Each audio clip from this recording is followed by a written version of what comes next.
kaziwai zvakare vana vaMwari, tokuchingamizai zvakare kuchirongwa chedu chamazuva ose kunai pastor. Tinoda kutenda vazhinji vari kuteera chirongwa ichi nevari kudanawo vamwe kuchirongwa ichi, zvikuru sei vari kuramba vachibvunza mibvunzo kuti chirongwa ichi chirambe chiendera mberi, hunge isu tiri kuramba tichibvunza mibvunzo. Saka musarega kubvunza mibvunzo, musafunge kuti kune mubvunzo ungazonzi uyuwo here. Hakuna unotarisirwa pasi. Mubvunzo wenyu sekubvunza kwamunenge mauita, as long as uchigona kupindurika nemhinduro iri mubhaibheri, tinobatsirana kuupindura. Nhasi tira kupindura zvakare mubvunzo wakabvunzwa panapa. Regai tiuverenge. Uri kuti iwo, zvinoita here kudanwa muzita raAbhurahama isu tisina kudzingiswa? Can we be called by Abraham's name if we are not circumcised? Titinziwo tiri vana vaAbhurahama but tisina kudzingiswa. Ndo mubvunzo uri panapa. Regai ndinotanga nekuti kwete, hakuna anonzi mwana waAbhurahama asina kudzingiswa. Okay? Chatoda kungoziva bedzi ndechekuti kana chitaura kudzingiswa kuri pairi mubhaibheri. There is the circumcision of the flesh, which is physical, and then there is circumcision of the heart, which is spiritual.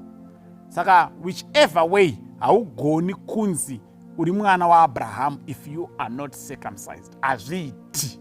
Saka chiregai tiverenge mavhesi. Ndichatanga vhesi inotaridza kuti physical circumcision, the physical circumcision of the flesh, ndo yaiva yekutanga yaiqualifya munhu kuti azonzi a descendant of Abraham. Ndiri kutsvaga Genesis 17 verse 10. Yes, this is my covenant which you shall keep. Genesis 17 verse 10.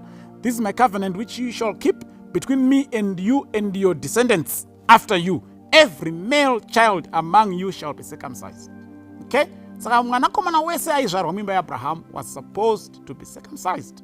Kuti utonzi uri mwana waAbraham, you were supposed to be circumcised. Ishmael was circumcised, Isaac was circumcised. Ndichaverenga hangu mavhesi acho ese, but you can as well read through iyo chapter 17. Inobva yansoratidza vana vese vainzi madescendants aAbraham, kusvika nguva even nguva dzana Moses vana David, they were circumcised. Ndosaka David paanonzwa Goliath achituka Mwari, anoti who is this uncircumcised Philistine?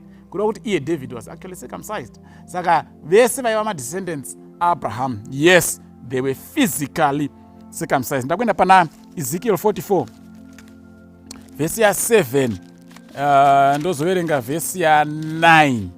This one is a bit interesting, this verse. When you brought in foreigners, uncircumcised in heart and uncircumcised in flesh, to be in my sanctuary to defile it, and when you offered my food, the fat and the blood, then they broke my covenant because of all your abominations. Verse 9. Thus says the Lord God, no foreigner uncircumcised in heart or uncircumcised in flesh shall enter my sanctuary, including any foreigner who is among the children of Israel. So Ezekiel yabva yabuda pachena manje kuti circumcision it's either yepamoyo kana physically. Saka it's either spiritual or physical. And Mwari abva abuda pachena kuti hakuna munhu anofana kupinda muimba yangu asiri circumcised, either spiritually or physically. Saka hakuna anonzi mwana waAbraham asiri circumcised, either spiritually or physically. Regai ndichiverenge panotsigirawo zvakare the spiritual circumcision, kana the circumcision of the heart. Now let's go to Colossians 2 verse 11. In him you were also circumcised with the circumcision made without hands, but by putting off the body of the sins of the flesh by the circumcision of Christ. Nanzi mese imi makatenda muna Kristu, maari Kristu makadzingiswa, you were circumcised, but not with the physical circumcision of the hands. Saka hakuna munhu anonzi mwana waAbhurahama iye asina kudzingiswa. Chatinongobvunza ndechekuti wakadzingiswa nekudzingiswa kupi? Is it physical or spiritual? Is it the circumcision of the flesh or is it the circumcision of the heart? Regai tiverenge vhesi yekupedzisira, Galatians chapter 3 verse 28 na 29.